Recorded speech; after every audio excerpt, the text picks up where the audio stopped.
Everyone, it is Miss Forbes here, and we are back for another episode of the Forbes Agency podcast. And I'm so excited today. We have Lexi Lieux here, and today we're going to be talking about all things creative direction. I am so excited, and you look good as fuck. You look good as fuck. Hold up, this jumpsuit. Can we talk about the pleats?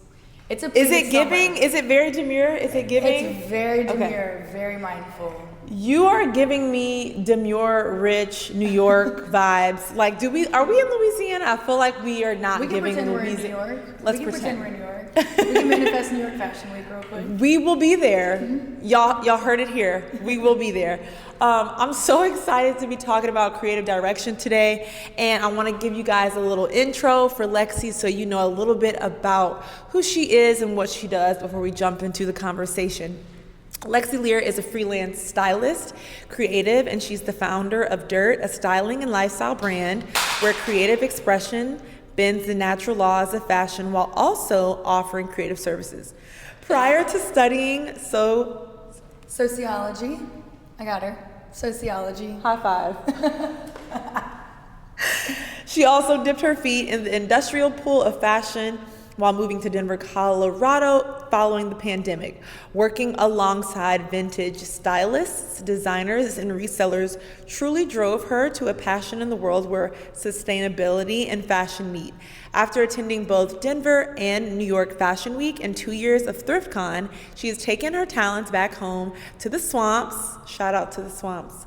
All my people, all my creatives in Louisiana, where she currently aids clients in creative design and styling services. Her hope is to merely be a vessel for confident expression through concise branding and a killer wardrobe. Applause. Yay! So glad you're here. Thank you so much for having me. I'm excited to be here.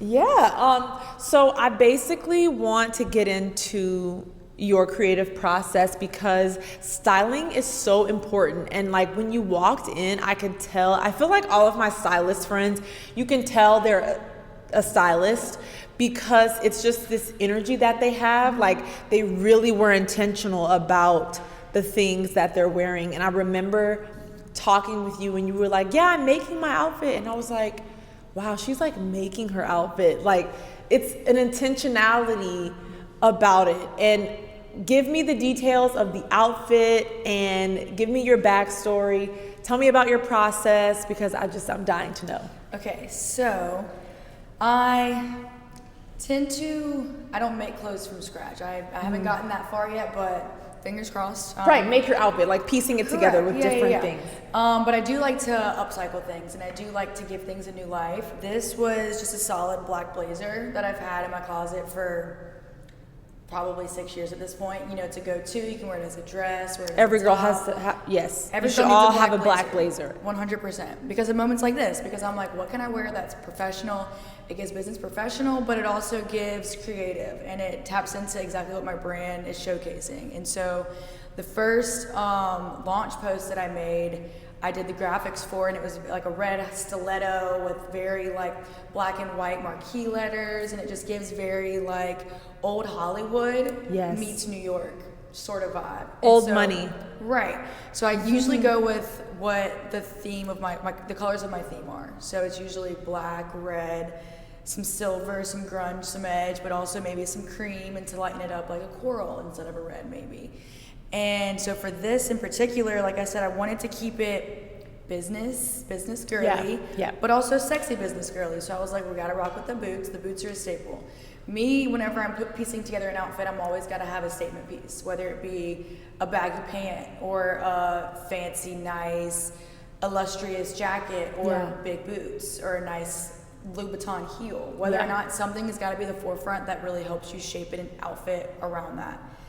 Absolutely. And I usually try to go for one statement piece, but today we went for two, and the boot and the jacket. So, and then underneath that, just have a sheer black stocking. I have about 300, give or take, safety pins here. Girl, that is, if you're not on the YouTube channel and you're listening, her blazer has, which she did herself, 300 safety pins. And when I tell y'all, it's so iconic. I love the thought and then, like I said, the intentionality behind it, because it just makes the blazer one of a kind. And that's my favorite, is one of a kind pieces. And I really we'll get into the one of a kind pieces, but this specifically, I wanted it to look like I kind of dipped my hand into safety pins and they all just kind of stuck to me. I love it. Kind of like dipping my feet into the fashion pool, things like that, or just like everything is very mindful and intentional when it comes to like when I piece together things.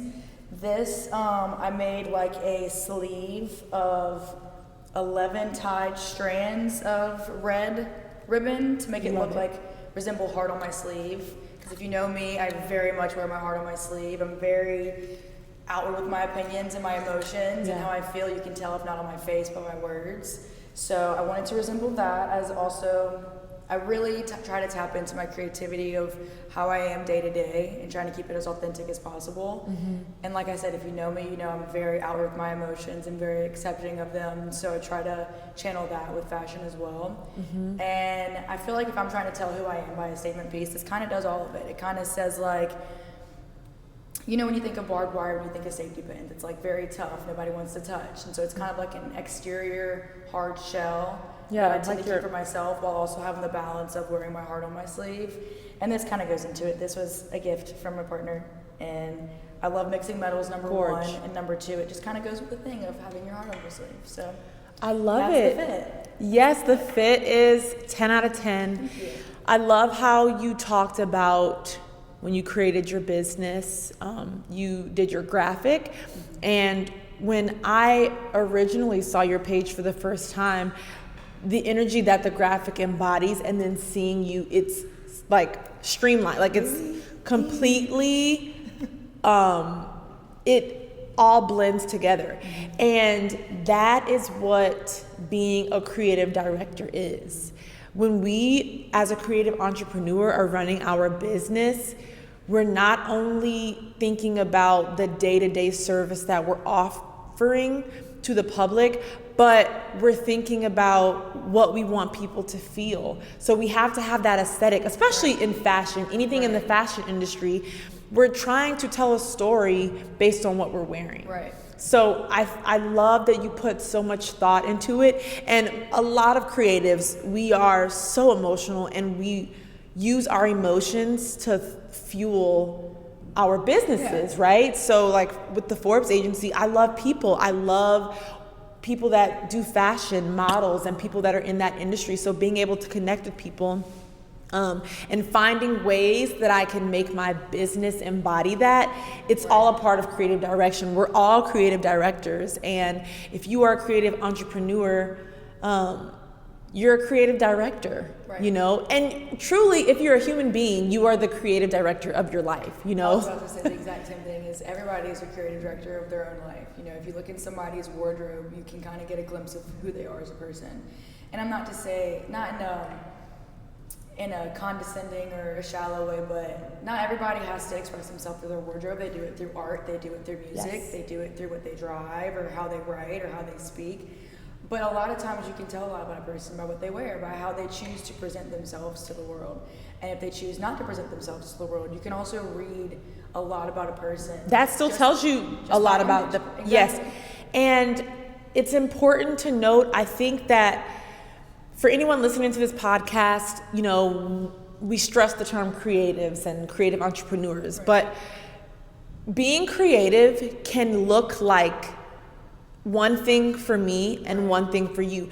You could be creative with numbers. You know, I have family members that are like, they care about stocks, and they care about their brain is able to process numbers and information in a way that makes it easy for them. So like you said, it's not always about a person and what they wear. But if you don't, you know, put a lot of intention behind your wardrobe, then you might put a lot of intention behind something else. And it shows that. And you can assume like, oh, they don't put a lot of attention into how they present themselves. Cool. They probably put a lot of attention into something else. Into arithmetic or into, you know, different things of the sort. So when I think about the Forbes agency, when I first started, I love giving boss vibes. I love giving CEO vibes. So blazer suits, Right. I have 40 of them. Okay. Every color. You wear them, honey, down. You wear them down every time.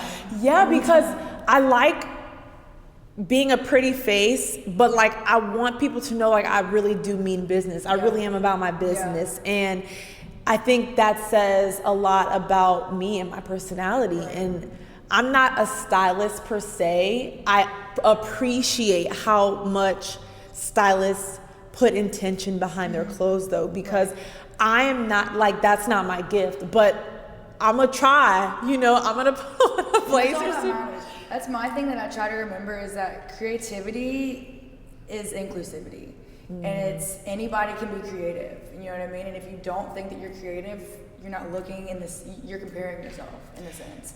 You're being excluding yourself from just what somebody else does that's creative. You can appreciate art and creativity while also fueling your own creativeness, you know what I mean? And feeling inclusive and being like, oh, I'm a creative as well because I love what I do, or I am good at what I do, and so I tap into it more, and so I lean into it more, and that can even be creative in its own sense, I feel. And people have to get inspiration. Right. Like that is where creativity stems from. So if you're someone who's listening to this and you're like, I don't feel creative, take a trip, go somewhere that you've never been before, because when we get to doing the same mundane things, we get on autopilot and we lose the inspiration. So it's so important for creatives to do this. I think for anyone, but especially people that own creative businesses, you have to stay inspired because you're being a leader and you're leading a team, or you're, someone's hiring you to style them. They're giving you all of the creative range. So you have to be able to stay inspired. And it's so important, to stay inspired. And that way, more creativity stems from that. I feel like creativity wouldn't even be a conception without inspiration. You know what I mean? It stems to... They're one and the same. Exactly. To Michelangelo, to art from Van Gogh, you know what I mean? All of those stem from around the same thing, and it all just stems to somebody being inspired by the work before them.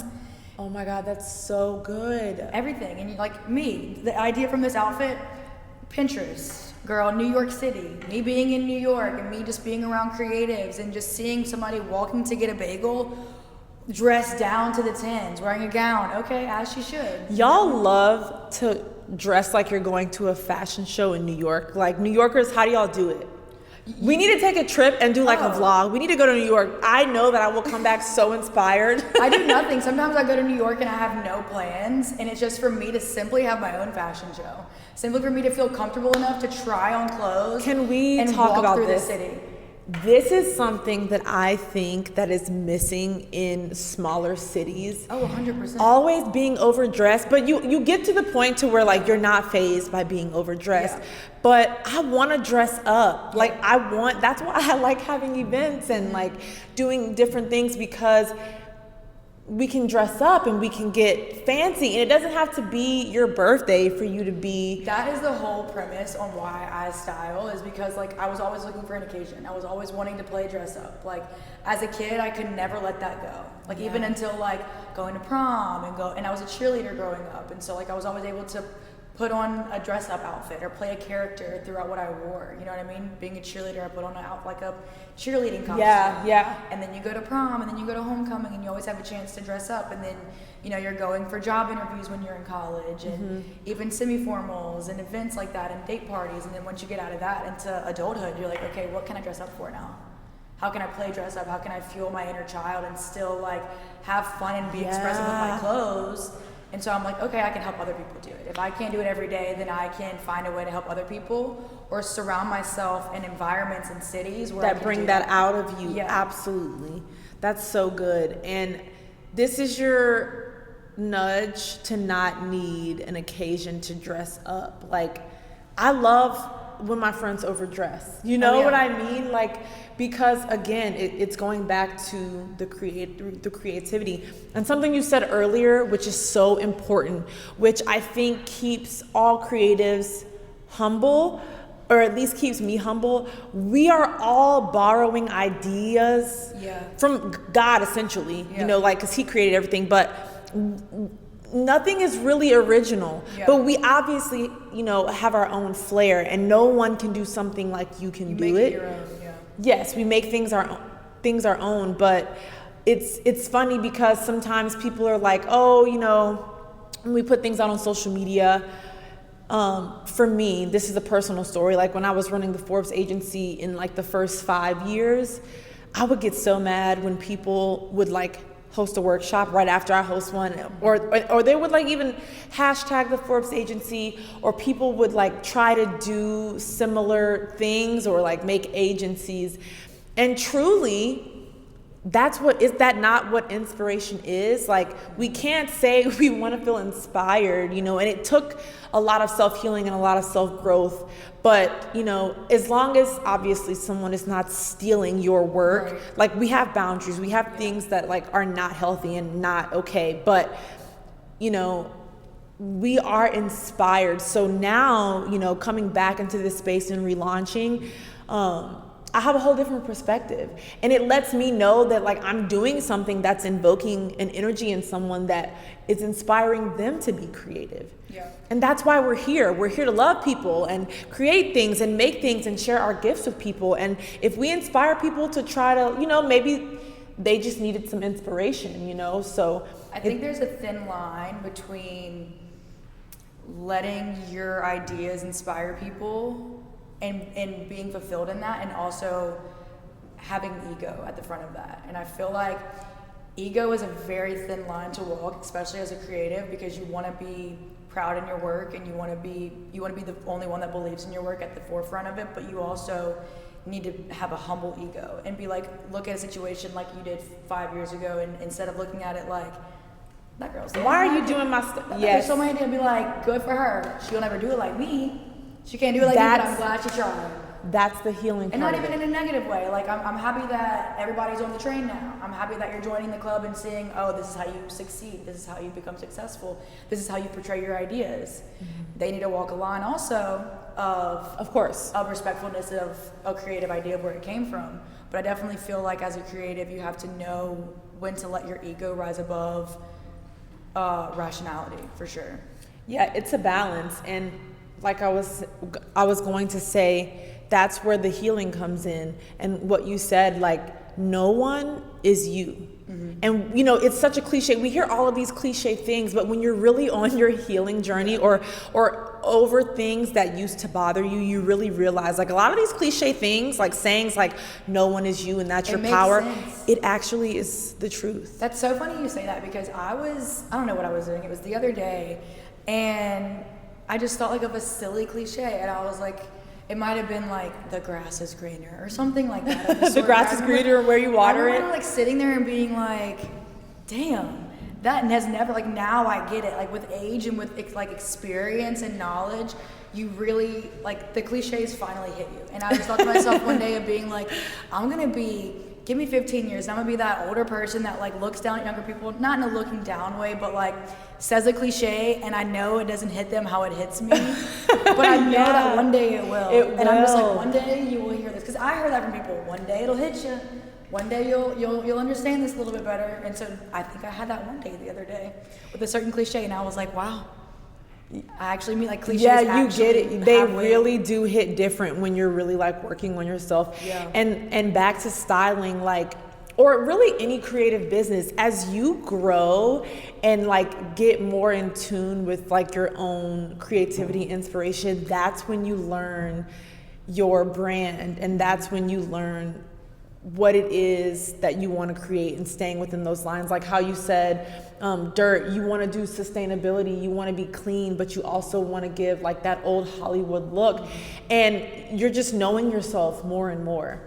And style has a lot to do with knowing who you are. And you, like you said, your style doesn't have to be like to the nines and so intentional like an actual wardrobe stylist. Right, yeah. But like even me, like I'm starting to learn, like I love very feminine clothes. I love being dressy. And I was telling my friend Renika, because she was the stylist, she was our first episode, and we were talking a lot how style has a lot to do with, you're a creative director in your style, but you're a creative director like in your own healing, and you're like merging the two, Right. if that makes It sense. 100% makes Does that make sense? Okay, Makes y'all sense. get it. If you get We it, you get it. We're here. If you're on your healing journey, you get it. If not, we'll see you there. But Yes. If not, listen to this in a month or two and tell me if it doesn't hit different. Yeah. I'm so excited about what's to come. Tell me about your future plans. Give any of the listeners advice if they're interested in starting a styling business or, you know, creative direction. Maybe they already are into styling, but they want to like level up. Give us. I know I just told you to do like 16 things. Oh, and I'm gonna get it. It's the ADHD brain, girl, but I just want to know. Look, the service industry in me clocked every single one of that. Period. So don't worry. We vibe. We're gonna have to like hang out in real life. So I'll start, I guess, from the beginning. Basically, oh, not my little necklace falling out. Pardon me. 1 second. So basically, it started whenever I was in Denver, and me and my best friend, we grew up together. We were always. We call ourselves Gemini sisters, Gemini twins. We're born 6 days apart. We are both Geminis, and we just balance each other out very much. And we moved across the country together. We both were really into fashion at the time, but didn't really know how to express it. And the vintage scene in Denver is super, super saturated in the best way possible. You know what I mean? When it comes to vintage reselling or vintage reworking, anything like that, you can kind of just experiment with it. And so it's kind of what we did. We started our own little vintage reselling thing, and we also upcycled a few things. We called it 728 Thrift because our apartment number was 728. And it was just our first stop, our first home there, so it kind of made sense. And then life happened. You know, I moved back home. She moved to LA. Shout out to my girl. I love you so much. But that is how we kind of started our thing. And so from there, I kind of came home and had that at the forefront of being a really big inspiration for myself. And, you know, from then I realized I didn't just want to resell vintage or rework vintage. I realized I was very good at styling. And so I didn't want to keep myself in a box that was one job or one title. I didn't want to just sell vintage clothing. I wanted to have a brand that isn't just a company, that didn't just sell things for people. I wanted it to be an art space for people to work with each other.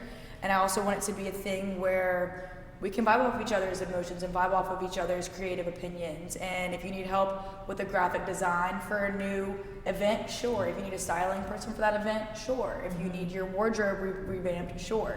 It's kind of just like, I think of myself as like a little pocket creative. However you need me, if you think I can fit into your realm of creativity when it comes to expression, when it comes to styling, or when it comes to branding, I feel like because of my background in sociology, I can read people very well, and I'm very intuitive when it comes to energy. And so I feel like that also bridges the gap for me and some clients that a lot of stylists don't not always hit the mark on, but sometimes miss the opportunity of connecting with their client on a deeper level. It's just seeing what they're really like as a person and a creative and an individual. And and it's really just not putting yourself in a box as a creative, because that was my halting point for a while, is like, okay, I'm not as good at vintage curation as this person is, but I am really good at vintage curation with styling, with reworking, you know. And if the creativity box isn't there for you, make it. That's what creativity is. Like, if there isn't a brand for creatives that are making clothes and also doing this, then you can make it for yourself. That's kind of, I feel like, what I did.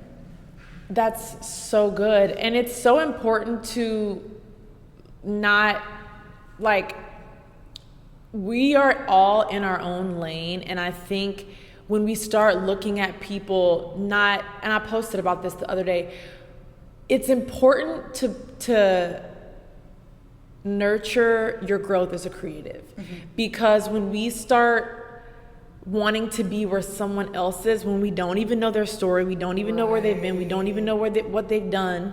We don't know what they've grown and blossomed and evolved to this place, or maybe not. We really don't know. Right. And so it's so important to stay tunnel vision. Yes, inspiration is important. Yes, creativity is important.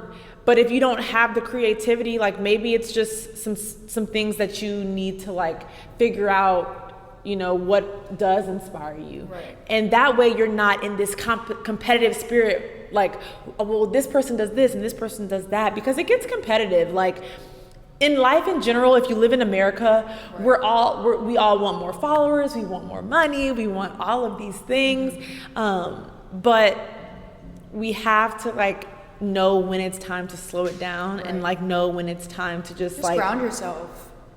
And everything doesn't have to be like the best. I'm putting out content now because I'm in my content girl era. Girl, yes. And it's something new, but I'm trying to promote my business. And it's like some of the things that I post, I look back and I'm like, this is cringe. But how else will I like learn Put inspiration yourself out or there. you have to, and someone's gonna like it. You know? There's nowhere. There was a quote that I heard one time, like a while back, and it was one of those cheesy cliches. And We love a cliche. And it was like, you don't know where you're at until you get there, sort of thing, and you don't know the things you had to go through until you get through them. And even if it's as simple as like being cringe online, okay, who's gonna remember that in 20 minutes? Like I said, people's attention span sometimes. Mine, I can remember something from 20 minutes ago and maybe nothing else beyond that. Yeah, and people My partner's aren't shaking his head. Yes. and people aren't thinking about your work and as critical as at your would. work as you think they As you are. think they are, yeah. You know what I They mean? take it very surface level, and if they don't, great. I love that people think of it deeper, but for the big realm of even things, more it's not than that serious. I think even more than like taking it surface level, like people aren't like trying to nitpick our content the way we are, because you know you're your own worst critic. We're like, I'm like, why is my hair? Why did that little curl, girl? Literally me the whole time before this, I'm like 10 minutes. Hey y'all, my hair. Hey y'all, my hair. We all do it, and it's so easy. easy. For all those listening to this, it's so easy to give y'all this advice. This is advice to myself as well. I'm like, it's so easy to look at people and want to be like doing what they're doing, you know what I mean? But like you said, it's just people aren't thinking that critical as we are about our own work. So, yeah, I really, really loved this conversation. I feel like we could go on different tangents because creatives are just creative people and we just pick on topics. Is there anything else you want to tell us? Give us your Instagram. If you have a website, we're going to drop it in our YouTube channel so you can follow Lexi. Yes. Just thank you for having me. This was so, just like the kick in the butt I needed again, just to make sure like I'm on the right track, you know what I mean? And I'm doing the right things and meeting the right people. And basically, like she said, you're your own worst critic. And when you get over that hump of criticizing yourself, it's all about confident expression. And if you don't feel like you got it, fake it till you make it. Like I said, if I'm walking through New York, act like you got somewhere to be. Act like you got an important meeting to go to. Yeah. Just be confident in yourself and your levels and your journeys in life. And exactly. nobody's on the same journey and same page as you at all. So, yeah. Thank you for so having much, me. Lexi. What's your Instagram? Oh, my Instagram is at Lexi Lieux, LEXILIEUX. Follow Lexi. Oh, and then sorry, Dirt and Stuff. There is Dirt and Stuff at Dirt_in_stuff. Thank you so much. Thank you guys for this episode. We'll see you for the next one. Bye.